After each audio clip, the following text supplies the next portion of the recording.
Hey everyone, we have the Ai.Mi update patch notes. Welcome back to Omega Strikers Nation. We're going to be going over all the changes that have been put into the game today. So first things first, there's a bug fix where they fixed ability cooldowns that were being reduced during the post-goal, slow-mo, and celebration.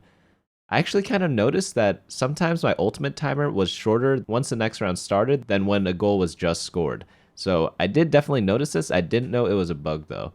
Next up, we have the respawn timer in overtime. This is being reduced from 13 to 12 seconds, so you respawn slightly faster. And then now onto the maps. They're getting rid of side streets, and good riddance because everyone hated that map. I do not know a single person that liked that, and they're introducing the new map, which is Split. This map has two little platforms in the middle, so it definitely will be a new thing to check out when playing. Next up, we have Power Orbs. So the purple orb has a bug fix where it was fully resetting special cooldowns if the round ended with its buff active. And the next one is Green Orb. This is a move speed duration and it is being reduced by 0.5 seconds. I always felt this lasted really long, so I definitely agree with this change. For the UI, player icon is no longer clickable and won't capture your clicks and inputs. And then Team Collab, goal score event has been re-enabled. And then now power play goals now just show goal due to frequency. Oh man, so in my video where I talk about what they should change in the game, I actually thought they should have added a short-handed goal indicator because that would be really cool because it makes things extra special. I definitely did notice this when I first saw a power play goal, and I don't think it's actually that repetitive. I think it should be celebrated, but also celebrate short-handed goals. Next up, we have the new striker Ai.Mi. This is the girl who glitched. Similar to that movie, right? What was it called? It has that really big dude and then like a girl named Glitch in an arcade game as well. I forgot what the movie's called, but she has a strike just like everyone else. Secondary ability is Cyber Swipe. She blinks to a location and on arrival deals a heavy hit with her tail to enemies in an arc. And then her primary is Glitch Pop.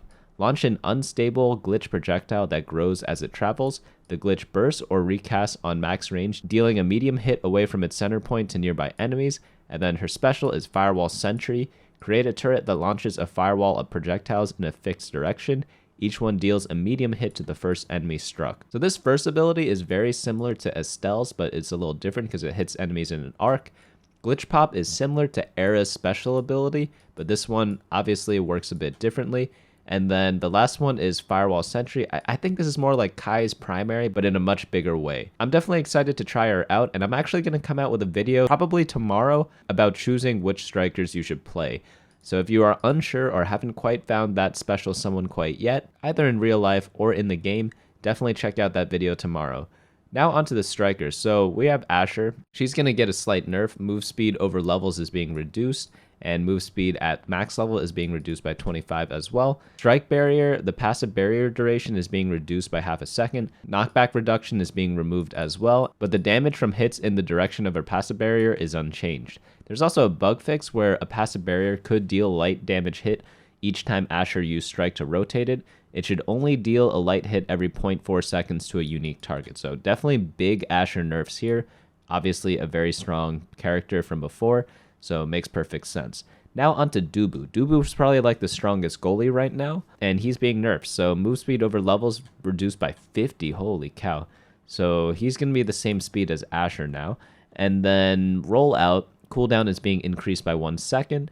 And then Tofu Fortress detects if projectiles will hit the core slightly earlier in its travel and becomes terrain earlier.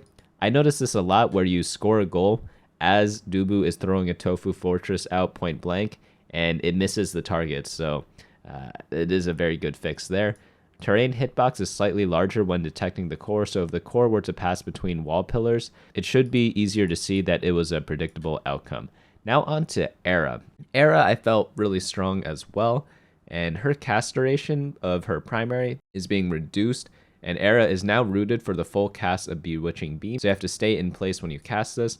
And now properly buffs allies for the full duration when Era has cast the last. Makes perfect sense. And tooltip now properly notes that Bewitching Beam slows enemies. Okay, pretty good there. So I guess it's like gonna work better now if you use cast the last, and a lot of Eras do. And then this root though does slow her down quite a bit. Also her slow amount is being reduced by 30% to 20%, so the debuff isn't going to be as bad as it was before. Now onto other bug fixes. Flutterfly is now labeled as a secondary ability in the UI, and the AoE range no longer increases with Super Surge. Haste amount is unaffected. Okay, good fixes there. So now Juno, this is my favorite character. Strike with friends. Player knockback is being increased by 10, and it's also going to scale a little higher. Player damage is also seeing a similar buff, and then core knockback is being powered up as well. And then next up we have the blob bounce. Maximum jump range is being, whoa, that's around what, like 20% buff, so pretty good there. I'm really looking forward to this because I didn't feel like the bounce was bad. I just felt like all the other strikers were much better. This is going to definitely help against running away from all the people who are trying to kill her and beat her up. Next up we have Kai. So they're actually buffing Kai. Wow.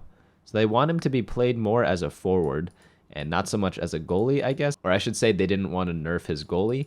But, it is really weird that they buff him because I already thought he was really strong from the goalie position. Giga Blast, which is his special, if it hits something, the instant it spawns, it no longer knocks it backwards. So I guess that's a bug fix.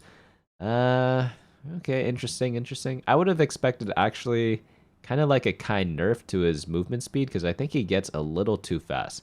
So X has indeed been giving it to us all. We're reducing his move speed, so he needs to think more about his positioning before Unga Bunga and whether he should take different trainings to help him get into range more often. Okay, yeah. I mean, you guys have seen my X videos. I no longer strike the core. I just hit enemy people and I just sit on their goalie. And I climbed really quickly doing that. So they nerfed it, which perfectly fair. I get to play more Juno, which is my preferred champion, so that is all good news for me. I'm not forced to play X anymore. My friends aren't forcing me to play X in order to win the game, so that's going to be good. But base movement speed over levels being reduced by 25, same with max level move speed, and then his special, X Maximus, knockback per strike is being reduced by around like 18%, and then the damage, same thing, and then core is being reduced by a tiny amount. Okay, now onto the trainings. Wow, they did not nerf Juliet though. How did they not nerf Juliet? Isn't Juliet the most popular striker and the strongest right now? There is something illegal about that. You can't nerf X and Asher when Juliet, I feel like, is even better than both of them. And I've talked to a lot of people in Omega, in Challenger, and they think the same thing. So I'm not really sure why Juliet kind of skipped the nerf bat. Whatever. Okay. Jeez. I guess I have to learn how to play Juliet now. So now onto the trainings. They updated the tooltips to better specify the behavior with the core. So that's just like a usability improvement. Stinger, okay, so the damage over time effect, it was 7.5 and 10% for light, medium, and heavy. And this was over 1.5, and 2 seconds. And this is being changed to 3.5, 7, and 10.5 over 0.75, 1.5, and 2.25 seconds. So for light hits, it's going to deal less damage. For medium hits, it's going to deal slightly less damage. And then for heavy hits, it's going to deal a little more damage, but it's going to last a little longer for the debuff as well.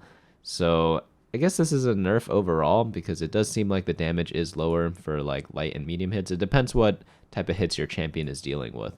Next one is crossover. Yeah, crossover is really good. Haste is just really good in the game right now, so they're nerfing haste a little bit. Next up is perfect form. This one had a cooldown reduction effect for 6, 9, and 12% for light, medium, and heavy hits, and this is being changed to 5, 10, and 15%. So it's definitely going to be more rewarding for the bigger hits, less rewarding for the lighter hits. So I guess, it depends what type of damage your champion does, again, whether you want to take this or not. But if you're dealing medium and heavy hits, definitely more incentive to go for that.